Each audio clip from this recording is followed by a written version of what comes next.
C'est une douleur qu'ils ne souhaitent à personne, pas même à leurs pires ennemis. Le 5 août dernier, Michael Ballack et son ex-épouse Simone Lambo ont appris le décès de leur fils de 18 ans. Emilio. C'est au Portugal, où réside l'ancien footballeur depuis sa retraite en 2012, que le drame est survenu.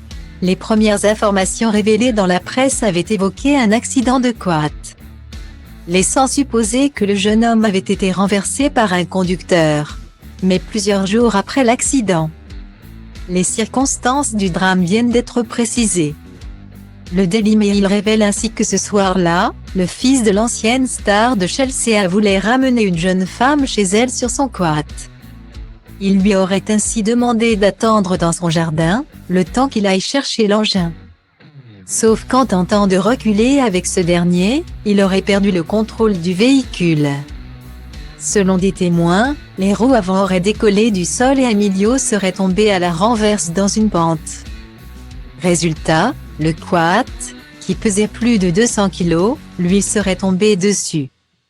En panique, la jeune femme qui accompagnait Emilio se serait immédiatement précipitée dans la maison afin de prévenir la famille. Michael Ballack, les frères d'Emilio, Louis, 19 ans, et Jordi, 16 ans, ainsi que les grands-parents paternels auraient tout fait irruption dans le jardin. C'est la grand-mère du garçon, Karine, qui aurait appelé le numéro d'urgence à 2h17. 14 services d'urgence auraient ainsi été impliqués dans la prise en charge du jeune homme. Mais les secours seraient arrivés trop tard. Des mesures de réanimation ont été effectuées.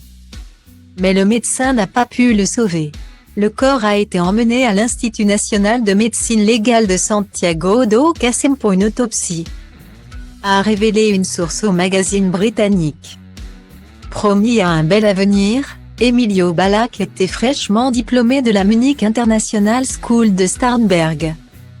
Sa mère avait même posé fièrement à ses côtés lorsqu'il avait obtenu le précieux sésame. Malheureusement, la vie s'est arrêtée plus tôt que prévu pour le jeune homme, qui laisse derrière lui une famille complètement meurtrie.